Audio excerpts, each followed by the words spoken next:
کیا جرم ہے ہمارا یہ کہ شدید سے شدید تعذیب یعنی دکھ دیے جانے کے باوجود لا الہ الا اللہ محمد رسول اللہ کہنے سے باز نہیں آ رہا ہے۔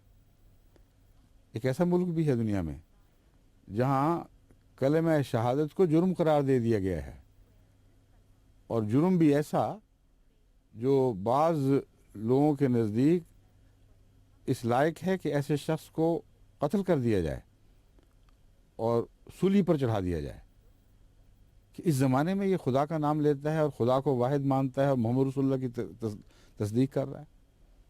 حیرت کی بات ہے، ناقابل فہم ہے۔ مجھ سے ایک دفعہ جرمنی میں بعض جج اکٹھے ہوئے تھے جرمنی کی مختلف عدالتوں کے، مجھ سے سوال کرنے کے لیے کہ ہو کیا رہا ہے۔ مجھ سے انہوں نے پوچھا کہ یہ سمجھ نہیں آ رہی کہ یہ کیا ہو رہا ہے، اس کی سزا کیوں ہے، ہمیں یہ سمجھائیے۔ لا الہ الا اللہ محمد رسول اللہ پڑھتے ہیں، تو ان سے میں نے کہا صرف یہ بات نہیں ہے، ایک انقلاب آ گیا ہے دنیا میں ظلم کی تاریخ میں، اس انقلاب کو آپ نے دیکھا نہیں اور سمجھا نہیں۔ پہلے ہمیشہ اختلاف پر سزائیں دی جاتی تھیں، کبھی دنیا میں ظلم کی تاریخ میں تائید پر سزا نہیں ملی تھی۔ پاکستان کی تاریخ نے یہ ایک نیا انقلاب برپا کر دیا ہے ظلم کی تاریخ، ظلم کے موضوع میں، یعنی ظلم کی کتاب میں ایک نئے باب کا اضافہ کر دیا کہنا چاہیے۔ اب قانون یہ ہے کہ ہماری مخالفت کرو، کوئی حرج نہیں،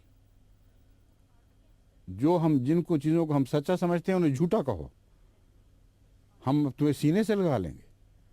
تم کہہ دو ہم غیر مسلم ہیں، تم کہہ دو خدا کے شریک ہیں، تم کہہ دو نعوذ باللہ محمد رسول اللہ سچے نہیں ہیں، آؤ اور ہمارے سینوں سے لگ جاؤ۔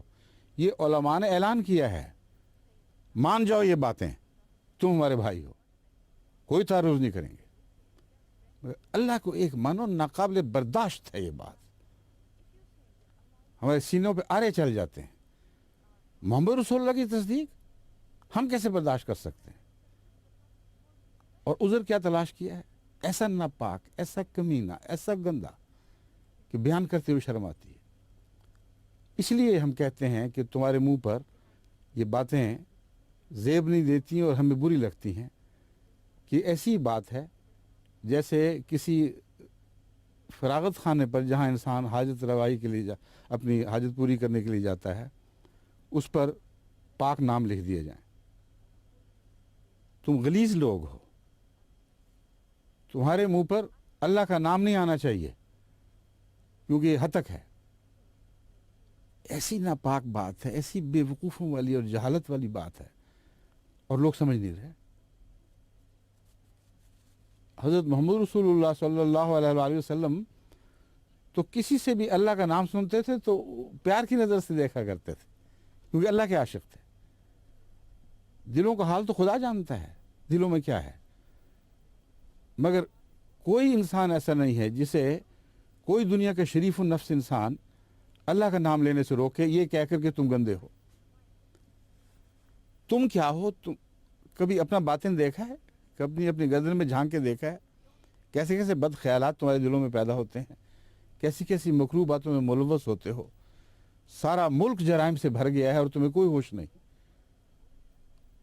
اور خدا کی عظمت اور تقدیس کو اگر کوئی خطرہ پیدا ہوتا ہے تو ان احمدیوں سے جو ماریں کھاتے ہیں، جیلوں میں بھیجے جاتے ہیں، جن کی زندگی پر ایک تلوار لٹکی ہوئی ہے کہ اگر تم نے خدا کا نام لیا تو تمہیں قتل کر دیا جائے گا، پھر بھی خدا کا نام لیتے ہیں، یہ ناپاک لوگ ہیں۔ کیا نعوذ باللہ بلال ناپاک تھا جو کلمے کی خاطر گلیوں میں گھسیٹا جاتا تھا؟ اس کو بھی تو یہی کہا جاتا تھا تم کون ہوتے ہو، تمہیں حق کیا ہے یہ باتیں کرنے کا؟ بس حضرت محمد مصطفیٰ صلی اللہ علیہ وآلہ وسلم کی صداقت کی گواہی اگر کسی نے اپنے خون سے دی ہے، ایسی گواہی جس کے اوپر کوئی شریف النفس انسان اسے جھٹلا نہیں سکتا کیونکہ اس کے ساتھ قربانیاں شامل ہیں، تو وہ احمدیوں نے دی ہے۔ احمدیوں کو توفیق مل رہی ہے۔ ناپاک دل کو جرأت کیسے ہو سکتی ہے کہ پاک کلام کی خاطر اپنی جانیں فدا کر دے؟ کتنے ہیں جو کلمہ پڑھتے ہوئے شہید کر دیے گئے؟ بس اس لیے یہ جہلانہ باتیں ہیں، ان سے استغفار اور توبہ کرو، ورنہ خدا کے حضور پکڑے جاؤ گے۔ تمہاری عدالتیں دنیا تک رہیں گی۔ پھر وہ عدالت چلے گی جس عدالت کے متعلق حضرت اقدس محمد مصطفیٰ صلی اللہ علیہ وآلہ وسلم نے اپنے ایک صحابی کو یوں مخاطب فرمایا۔ وہ واقعہ کیا ہے؟